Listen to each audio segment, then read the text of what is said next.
Hello दोस्तों, अब हम पढ़ेंगे छठा चैप्टर मानव संसाधन। ठीक है। यह वीडियो थोड़ी सी लंबी हो सकती, लंबी उतना नहीं बोलिए, पढ़ने के लिए सही होगा। अगर यह वीडियो अच्छी लगे तो आप लाइक शेयर कमेंट और सब्सक्राइब जरूर कीजिएगा। लोग ही एक राष्ट्र के सबसे बड़े संसाधन होते हैं। हम पढ़ भी क्या रहे हैं, मानव संसाधन के बारे में। तो लोग ही एक राष्ट्र के सबसे बड़े संसाधन होते हैं। प्रकृति की देन केवल उस समय महत्वपूर्ण होती है जब वह लोगों के लिए उपयोगी होती है। लोग अपनी आवश्यकताओं और योग्यताओं से उसे संसाधन में परिवर्तित कर देते हैं। इस प्रकार मानव संसाधन ही अंतिम संसाधन है।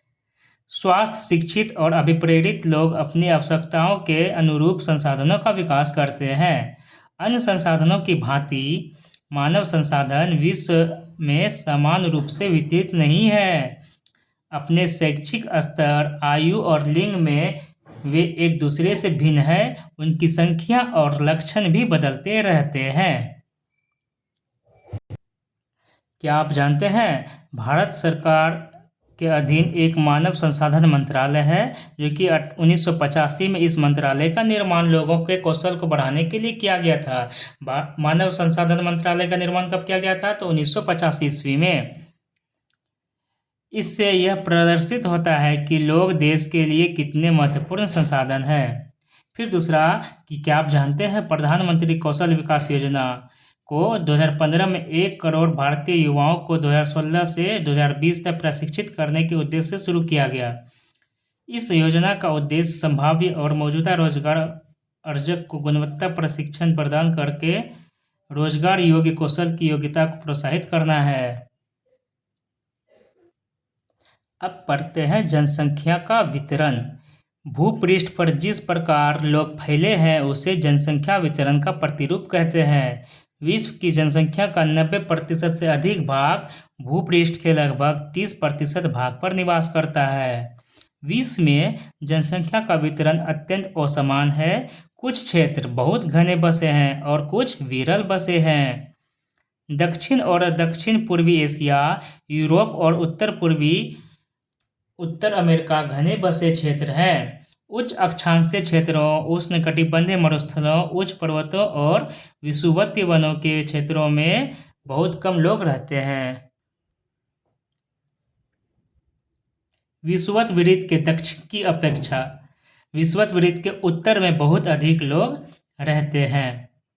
विश्व की कुल जनसंख्या के लगभग 3/4 लोग जो है ना, 2 महाद्वीपों एशिया और अफ्रीका में ही रहते हैं।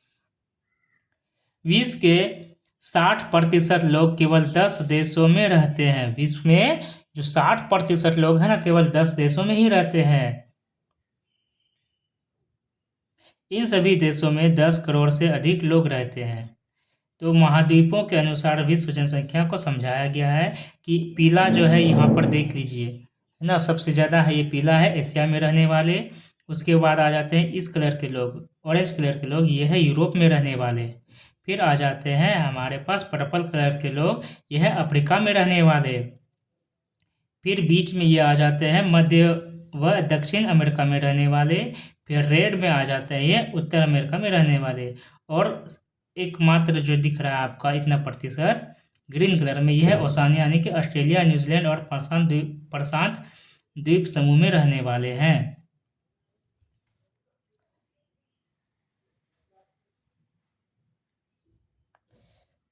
चीन, Bharat, USA, Indonesia, Brazil, Pakistan, Bangladesh, Nigeria, रूस, जापान, 1 2 3 4 5 6 7 8 9 10, इसी 10 देशों में जो है ना 60% जनसंख्या निवास करती है। क्या आप जानते हैं, भारत की जनसंख्या का औसत घनत्व 382 व्यक्ति वर्ग किलोमीटर है। अब पढ़ते हैं जनसंख्या घनत्व होता क्या है।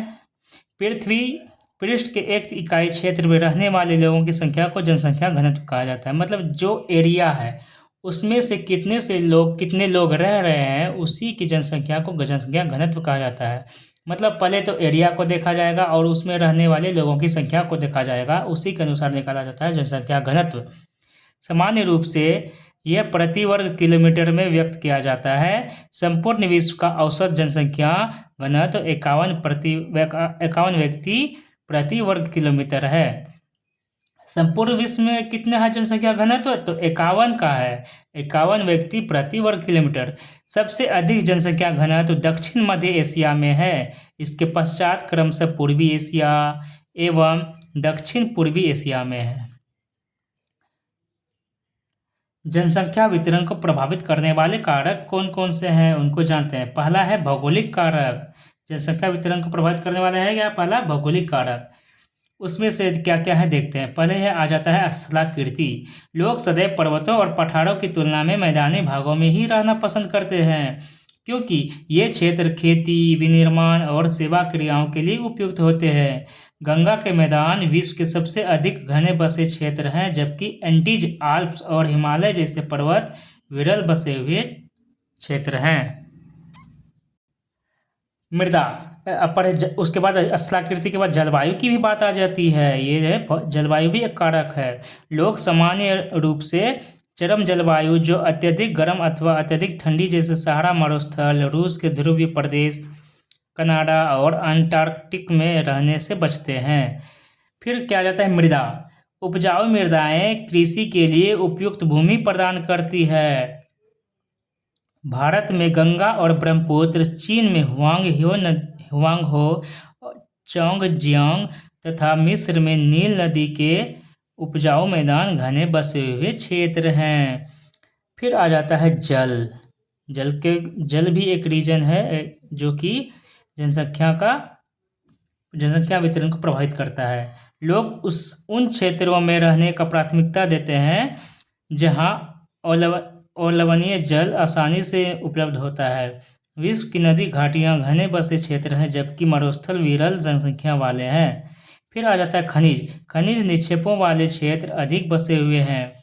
दक्षिणी अफ्रीका के हीरे की खानें और मध्य पूर्व में तेल की खोज ने इन क्षेत्रों में लोगों को रहने के लिए प्रेरित किया।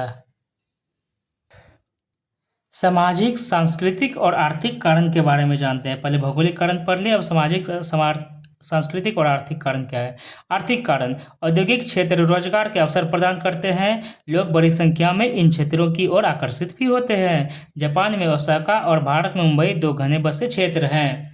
सांस्कृतिक कारक, ये क्या है? धर्म और सांस्कृतिक महत्ता वाले स्थान लोगों को आकर्षित करते हैं, जैसे वाराणसी, यरूशलेम और वेटिकन सिटी इसके कुछ उदाहरण हैं। फिर आ जाता है सामाजिक कारक। अच्छे आवास, शिक्षा, स्वास्थ्य सुविधाओं के क्षेत्र अत्यधिक घने बसे हैं। उदाहरण के लिए पुणे। शब्दावली, ये क्या है? जीवन प्रत्याशा। जीवन प्रत्याशा क्या है कि यह उन वर्षों की संख्या है जिसमें औसत व्यक्ति के जीवित रहने की आशा की जा सकती है। अब हम पढ़ते हैं जनसंख्या परिवर्तन को। जनसंख्या परिवर्तन से तात्पर्य एक निश्चित अवधि के दौरान लोगों की संख्या में परिवर्तन से है। विश्व की जनसंख्या स्थिर नहीं रही है, यह कई गुना बढ़ गई है, जैसा कि चित्र 6.3 में दर्शाया गया है। ऐसा वास्तव में जन्म और मृत्यु की संख्या में परिवर्तन के कारण हुआ। मानव इतिहास की लंबी अवधि में सन 1800 तक विश्व की जनसंख्या धीरे धीरे बढ़ी है। बड़ी संख्या में बच्चे जन्म लेते थे, लेकिन शीघ्र ही उनकी मृत्यु भी हो जाती थी। ऐसा इसलिए था क्योंकि वहाँ उचित स्वास्थ्य सुविधाएं नहीं थी, सभी लोग के लिए पर्याप्त भोजन उपलब्ध नहीं था, किसान सभी लोगों की भोजन की आवश्यकताओं को पूरा करने के लिए पर्याप्त उत्पादन नहीं करने में सक्षम थे। इसके परिणाम स्वरूप जनसंख्या में वृद्धि कम थी। सन 1804 में विश्व की जनसंख्या 1 अरब हो गई। उसके बाद 150 वर्षों बाद 1859 में विश्व की जनसंख्या 3 अरब पहुंच गई। इसे प्रायः जनसंख्या विस्फोट कहते हैं। 1999 में 30 वर्ष की अवधि से कम में जनसंख्या दुगनी 6 अरब हो गई। बताइए, 30 वर्ष में ही 6 अरब हो गई। अब इस वृद्धि का मुख्य कारण खाद्य आपूर्ति एवं औषधियों के कारण मृत्यु दर कम होना है, जबकि जन्म दर अभी भी बहुत अधिक रही है। जन्मों को साधारणतः जन्म दर में आंका जाता है। जन्म दर अर्थात प्रति 1000 व्यक्तियों पर जीवित जन्मों की संख्या में मापा जाता है।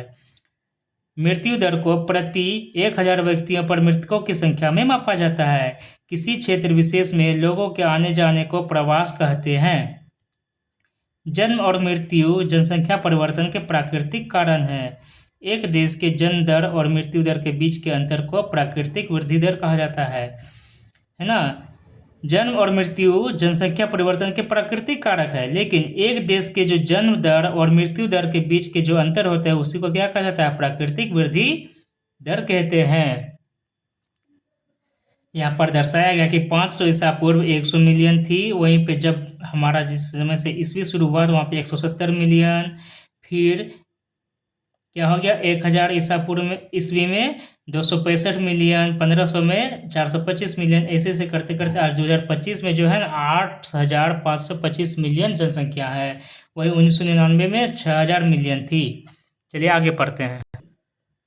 मृत्यु दर से जन्म दर का अधिक होना जनसंख्या वृद्धि है। जहाँ पे मृत्यु दर कम हो और जन्म दर ज़्यादा हो, ये क्या होगा? जनसंख्या वृद्धि हो जाएगा। जन्म दर और मृत्यु दर का समान होना जनसंख्या एक जैसी रहती है, दोनों इक्वल है।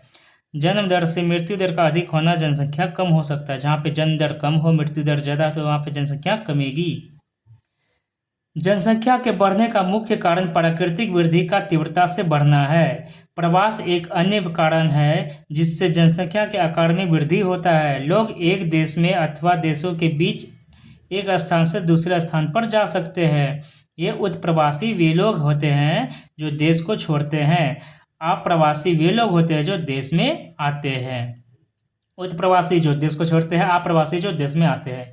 संयुक्त राज्य अमेरिका और ऑस्ट्रेलिया जैसे देशों में भीतरी प्रवासी अथवा अप्रवास द्वारा संख्या बढ़ी है।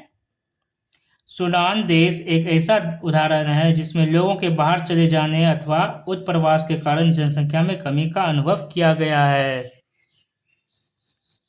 एक शब्द की उत्पत्ति अप्रवास और उत्प्रवास है। जब व्यक्ति नए देश में जाता है उसे आप्रवास कहा जाता है। जब व्यक्ति नए देश में जाता है आप्रवास, जब व्यक्ति एक देश को छोड़ता है उसे उत्प्रवास कहा जाता है।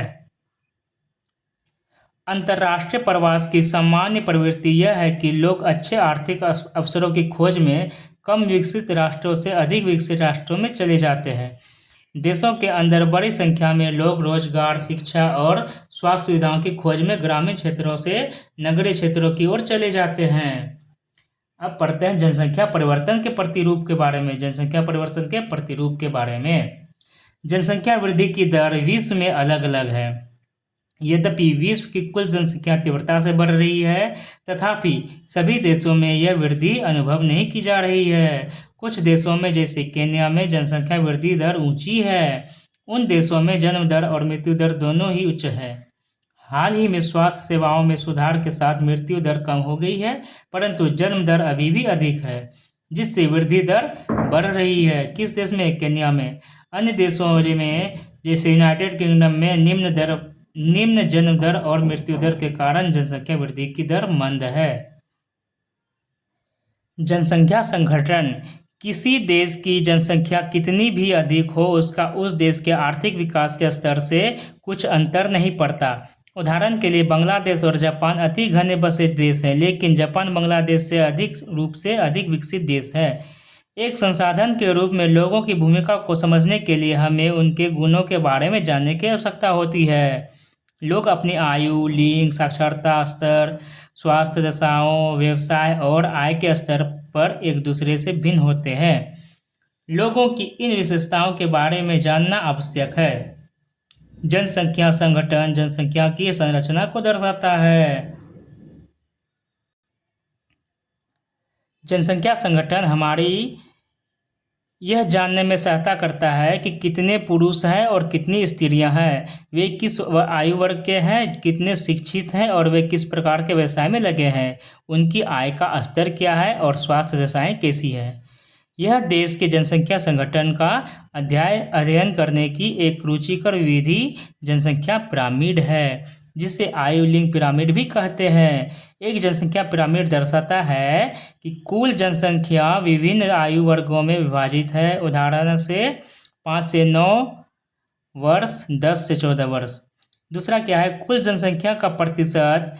इन वर्गों में से प्रत्येक वर्ग में पुरुष और स्त्रियां अविभाजित है। जनसंख्या पिरामिड का आकार उस विशिष्ट देश में रहने वाले लोगों की कहानी बताता है, जो कि बच्चों की संख्या जो कि 15 वर्ष से नीचे है और निचले भाग में है। यही है जनसंख्या पिरामिड, एक जनसंख्या पिरामिड है।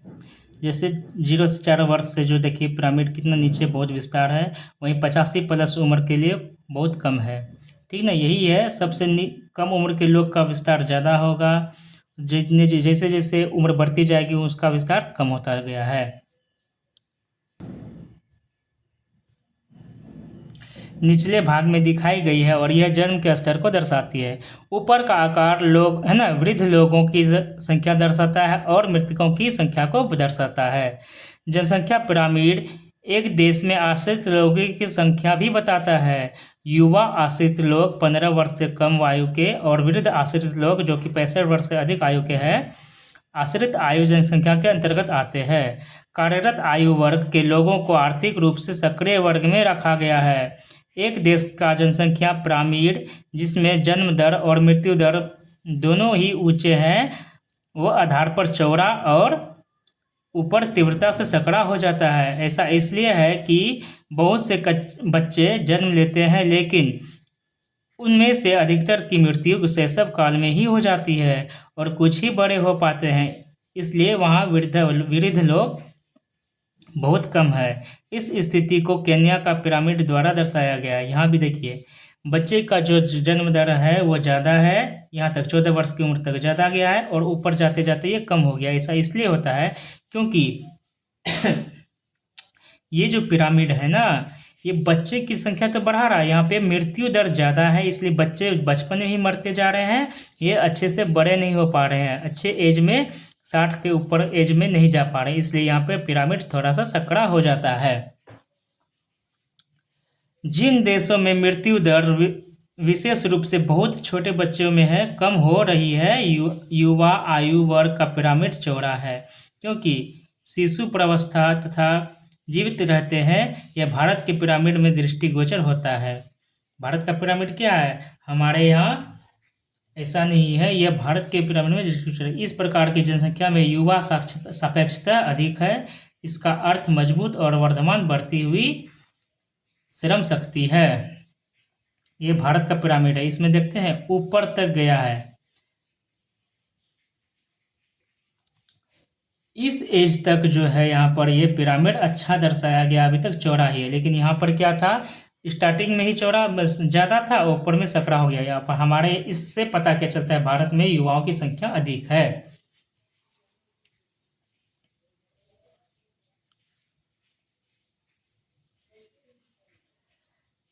कम जन्म दर वाले बच्चे कम जन्म दर वाले जापान जैसे देशों में आधार पर पिरामिड संकरा है और घटी मृत्यु दर के कारण अधिक लोग वृद्ध आयु तक पहुंच जाते हैं। कुशल, उत्साही, आशावादी और सकारात्मक दृष्टि जैसे युवा जन किसी राष्ट्र के भविष्य होते हैं। हम भारतवासी भाग्यशाली हैं कि हमारे पास ऐसा संसाधन है। उन्हें योग्य एवं उत्पादक बनाने के लिए, कुशल बनाने और अवसर प्रदान करने के लिए अवश्य ही शिक्षित किया जाना चाहिए। जापान का जो पिरामिड है बचपन में थोड़ा सा कम एज में थोड़ा सा जो है ना सकड़ा होता गया, फिर जो मिडिल एज में आया है यहाँ पर ज़्यादा चौड़ा हो गया। क्यों? क्योंकि यहाँ पर मृत्यु दर कम है। जहाँ पर मृत्यु दर ज़्यादा होगा ना, ये ऊपर सकड़ा होता जाएगा, जहाँ पर मृत्यु दर कम होगा यहाँ पर बीच में ही चौड़ा होगा। तो इस प्रकार हमारा यह चैप्टर समाप्त हुआ। आइए हम कुछ जो इसमें मैप दिए गए थे उनको नेगलेक्ट करते जा रहे थे, अब उसे अच्छे से देखते हैं और समझते हैं। ये किस चीज़ का मैप है कि विश्व में जनसंख्या वृद्धि की अलग अलग दरें हैं। ये क्या है, अति उच्च जनसंख्या है जो का ज़्यादा नीला से, जहाँ पे हमारे अफ्रीका में इस क्षेत्र में होगा, यहाँ पर हो गया और यहाँ पर हो गया, कुछ यहाँ पर भी है। ये क्या है, अति उच्च जनसंख्या वाला क्षेत्र है। फिर आ जाता है हमारा ब्राउन कलर में उच्च क्षेत्र वाले, जो कि उत्तरी अमेरिका का ये भाग, दक्षिण अमेरिका का ये भाग और अफ्रीका का ये सारा भाग, ये क्या है, उच्च जनसंख्या दर। ये 2 से 2.9% यहाँ पर जनसंख्या निवास करती है। और ये भी ये वार्षिक वृद्धि दर है यहाँ पर। फिर क्या है, आदर्श 1 से 1.9, ये सब जो क्षेत्र है ये आदर्श जनसंख्या वृद्धि क्षेत्र है। निम्न। अब इससे जो नीचे है, जैसे ये वाला क्षेत्र, ये वाला क्षेत्र, ये निम्न जनसंख्या वाला, यहाँ पर जो है ना जनसंख्या दर में वृद्धि नहीं कमी देखी जाती है। और जीरो, जहाँ पर ये रसिया का क्षेत्र है, यहाँ पे ह्रास हुआ है। एक और मैप है, विश्व प्रमुख सूती वस्त्र विनिर्माण प्रदेश। ठीक है, ये जो क्षेत्र है साउथ अफ्रीका, ये सूती वस्त्र निर्माण है। भारत का यह क्षेत्र सूती वस्त्र का निर्माण है। ये क्षेत्र सूती वस्त्र का है। ये क्षेत्र चीन का, एशिया का यहाँ पे है, यहाँ पर है। और इस इलाकों में भी सूती वस्त्र का जगह है। और दक्षिण अमेरिका में भी दो जगहों को दिखाया गया है। उत्तरी अमेरिका में यह क्षेत्र और यह क्षेत्र, यह क्षेत्र और यह क्षेत्र जो है सूती वस्त्र का उद्योग का है। तो इस प्रकार अब हमारा यह जो 8 क्लास का भूगोल का बुक था समाप्त हुआ। तो अब मिलते हैं आपसे अगले क्लास में।